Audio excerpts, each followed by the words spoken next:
Morning voice എന്ന അനുഗ്രഹീത പ്രോഗ്രാമിലേക്ക് ഏവർക്കും സ്വാഗതം. ദൈവനാമമഹത്വത്തിനായി ഒരു ഗാനം നമുക്കിപ്പോൾ ശ്രവിക്കാം.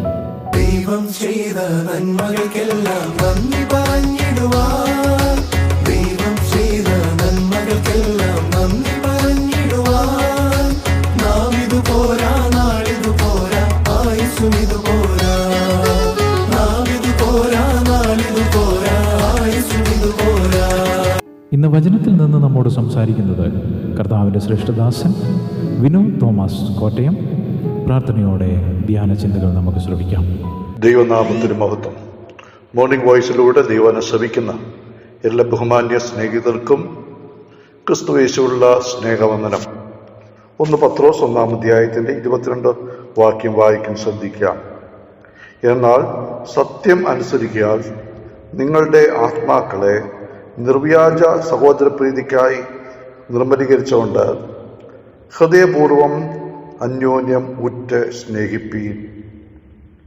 21 വാക്യത്തിൽ നമ്മൾ കണ്ടു, അവരുടെ വിശ്വാസവും പ്രത്യാശയും കർത്താവായ യേശുക്രിസ്തുവിലൂടെ പിതാവാം ദൈവത്തിൽ വെക്കേണ്ടതിന് യേശുക്രിസ്തുവിനെ പിതാവായ ദൈവം ഉയർത്തെഴുന്നേൽപ്പിച്ചു, തേജസ് കൊടുത്തു.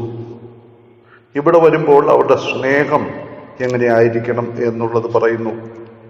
ക്രിസ്തീയ വിശ്വാസത്തിന്റെ ഏറ്റവും അടിസ്ഥാനമായ 3 കാര്യങ്ങളാണല്ലോ വിശ്വാസം, പ്രത്യാശ, സ്നേഹം.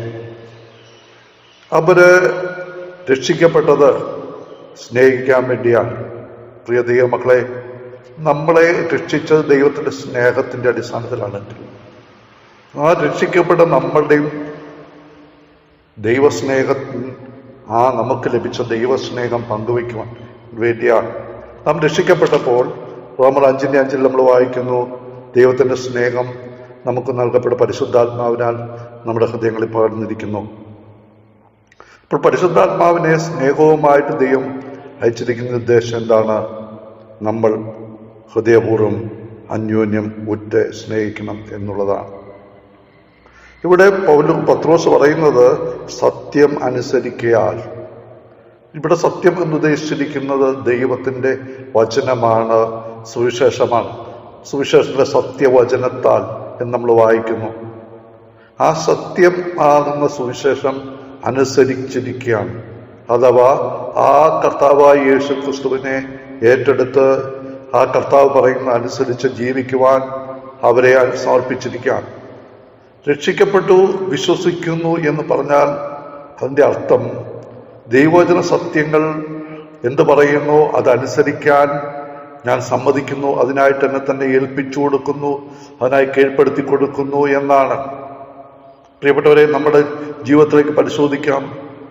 ദൈവത്തിന് എന്താവശ്യപ്പെടുന്നോ അതിനായിട്ട് കീഴ്പ്പെടുവാനും അനുസരിക്കുവാനും നമുക്ക് കഴിയുന്നുണ്ടോ? യോഹന്നാന്റെ സുവിശേഷം 3 അധ്യായത്തിൽ നമ്മൾ വായിക്കുന്നുണ്ടല്ലോ, പുത്രൻ വിശ്വസിക്കുന്നവന് നിത്യമുണ്ട്, പുത്രനെ അനുസരിക്കാത്തവന് ജീവനെ കാണുകയില്ല, ദൈവക്രോധം അവന്റെ മേൽ വസിക്കുന്നതേ ഉള്ളൂ.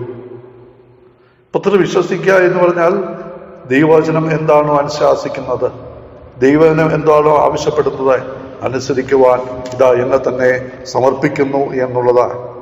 അതുകൊണ്ട് അങ്ങനെയുള്ളവരുടെ ജീവിതത്തിൽ എന്ത് സംഭവിക്കുന്നു എന്നാണ് അടുത്തായിട്ട് പറയുന്നത്. നിങ്ങളുടെ ആത്മാക്കളെ നിർവ്യാജമായ സഹോദര പ്രീതിക്കായി നിർമ്മലീകരിച്ചിരിക്കുന്നു. ഈ സത്യം അനുസരിച്ചപ്പോൾ നമ്മളുടെ ജീവിതത്തിൽ ഒരു നിർമ്മലത, ശുദ്ധീകരണം കടന്നു വന്നു. സുവിശേഷം കേട്ടപ്പോൾ പരിശുദ്ധാത്മാവിനാൽ നമുക്കൊരു ശുദ്ധീകരണം സംഭവിച്ചു, നിർമ്മലീകരണം സംഭവിച്ചു എന്നാണ് പത്രോസ് പറയുന്നത്. അതെന്തിനു വേണ്ടിയാണ് എന്നുള്ളത് ഇവിടെ ഓർക്കുകയാണ്. നിർവ്യാജമായ സഹോദര പ്രീതിക്കായി നിർമ്മലീകരിച്ചിരിക്കുന്നുണ്ട്. കർത്താവായ യേശു ക്രിസ്തുവിൽ വിശ്വസിച്ച് രക്ഷിക്കപ്പെട്ടപ്പോൾ നമുക്കൊരു വിശദീകരണം ലഭിച്ചു. ആ വിശദീകരണം ലഭിച്ചിരിക്കുന്ന എന്തിനാ? അത് നിർവ്യാജമായ സഹോദര പ്രീതിക്കായിട്ടാണ് ഇന്ന് ഇവിടെ പത്രോസ് പറയുകയാണ്. സഹോദര പ്രീതി, സഹോദര സ്നേഹം എന്നുള്ളത് വളരെ പ്രധാനപ്പെട്ട കാര്യമാണ്. 2 അധ്യായത്തിലേക്ക് വരുമ്പോൾ അതിന്റെ 17 വാക്യത്തിൽ എല്ലാവരെയും ബഹുമാനിപ്പീൻ, സഹോദരവർഗത്തെ സ്നേഹിപ്പീൻ, ദൈവത്തെ ഭയപ്പെടുവിൻ, രാജാവിനെ ബഹുമാനിപ്പീൻ. ദൈവമക്കൾ അനുസരിക്കേണ്ട കൽപ്പനയുടെ ഒരു പ്രധാനപ്പെട്ട കാര്യമാണ് സഹോദരവർഗത്തെ സ്നേഹിക്കുക എന്നുള്ളത്. അതെങ്ങനെ സ്നേഹിക്കണം? നിർവ്യാജമായ സ്നേഹമായിരിക്കണം. അതിൻ്റെ അകത്ത് അഭിനയമൊന്നും പാടില്ല എന്നുള്ളതാണ്. സ്നേഹം ഇല്ലാതിരിക്കെ, ഉള്ളിൽ വിദ്വേഷവും പകയും ഇരിക്കെ, വെറുപ്പും അഹങ്കാരവും ഇരിക്കെ സ്നേഹം ഉണ്ടെന്ന് അഭിനയിക്കുന്നത് ദൈവമുമ്പാകെ ഏറ്റവും വലിയ തെറ്റാണ്. കർത്താവ് നമ്മളെ സ്നേഹിച്ചത് നമ്മുടെ ഗുണം നോക്കിയിട്ടോ, നമ്മുടെ നന്മ നോക്കിയിട്ടോ, നമ്മുടെ പ്രത്യേകതയല്ല. ക്രിസ്തു നാം പാപികളായിരിക്കുമ്പോൾ തന്നെ നമ്മെ സ്നേഹിച്ചിരിക്കുകയാണ്. ആ പാപികളായിരിക്കുമ്പോൾ തന്നെ നമ്മെ സ്നേഹിച്ച് നമ്മെ വീണ്ടെടുക്കാൻ വേണ്ടി ക്രൂശിൽ മരിച്ച ആ സ്നേഹം, കർത്താവ് പറഞ്ഞു, നിങ്ങൾ അന്യോന്യം സ്നേഹിക്കണം. ഞാൻ നിങ്ങളെ സ്നേഹിച്ചതുപോലെ നിങ്ങൾ അങ്ങനെ സ്നേഹിക്കുന്നെങ്കിൽ മാത്രമേ നിങ്ങൾ എൻ്റെ ശിഷ്യരാണെന്ന് അറിയപ്പെടുത്തുള്ളൂ, ശിഷ്യരാകത്തുള്ളൂ. മാത്രമല്ല, റോമാലേഖനം 12-ാം അധ്യായത്തിന് 9-ാം വാക്യത്തിൽ പൗലോസ് പറയുന്നു, സ്നേഹം നിർവ്യാജമായിരിക്കട്ടെ എന്ന് പറഞ്ഞാൽ അതിൻ്റെ ഉള്ളിൽ ഒരു വ്യാജ സ്നേഹമാകരുത്. പൗലോസ് തിമോത്തിയോസിനോട് പറയുന്നുണ്ട്. തിമോത്തിയോസിന്റെ ഒന്നാം ലേഖനം അതിന്റെ 1-ാം അധ്യായത്തിന്റെ 5-ാം വാക്യത്തിലേക്ക് വരുമ്പോൾ അവർക്ക് തിമോത്തിയോസിനോടുള്ളതായ ആ സ്നേഹത്തിന്റെ ഉദ്ദേശം എങ്ങനെയായിരുന്നു എന്നുള്ളത് നമ്മൾ വായിക്കുന്ന ആജ്ഞയുടെ ഉദ്ദേശമോ എന്ന് പറയുമ്പോൾ അവിടെ സ്നേഹത്തെക്കുറിച്ച് പറയുന്നുണ്ട്. നല്ല മനസ്സാക്ഷി, നിർവ്യാജ വിശ്വാസം എന്നിവയുള്ളതാകുന്ന സ്നേഹം തന്നെ. അപ്പോൾ നല്ല മനസ്സാക്ഷിയോടുകൂടി ഉള്ളതായ ഒരു സ്നേഹം, ഉള്ളു തുറന്നുള്ളതായ ഒരു സ്നേഹം ഉണ്ടായിരിക്കുക എന്നുള്ളതാണ് നമ്മൾ ആഗ്രഹിക്കുന്നത്. ഒരു കപട സ്നേഹമല്ല. ദൈവം അത് വെറുക്കുന്നു. നമ്മെ ദൈവം സ്നേഹിച്ചത് അങ്ങനെയല്ല. പൗലോസ് പറയുന്നുണ്ടല്ലോ, കപട സ്നേഹം പാടില്ല.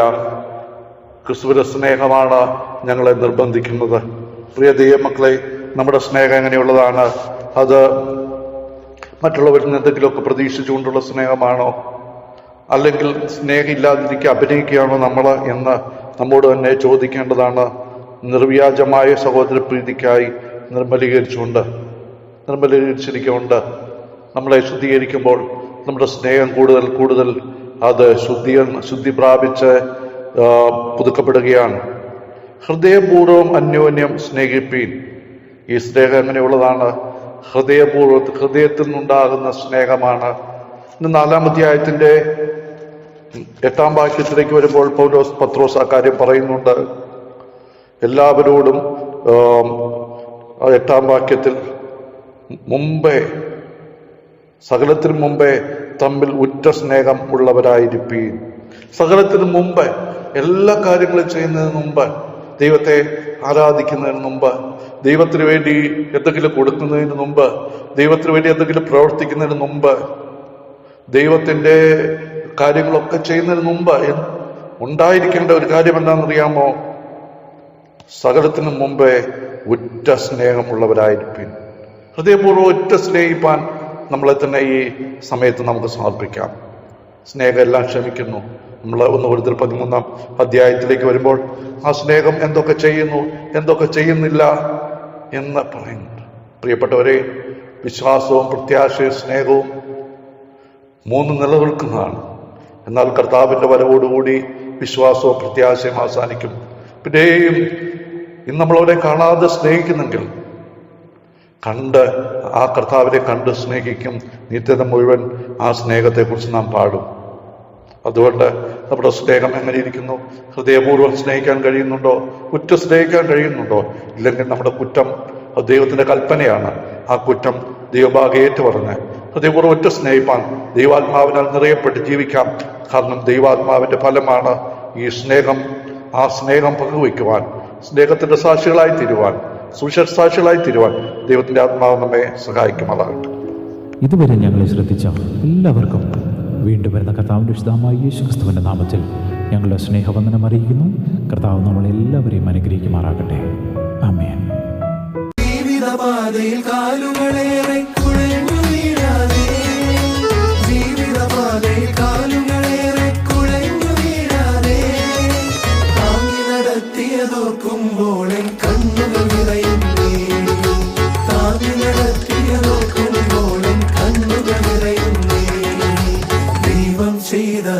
നന്മകൾക്കെല്ലാം നന്ദി പറഞ്ഞിടുവാൻ, ദൈവം ചെയ്ത നന്മകൾക്കെല്ലാം നന്ദി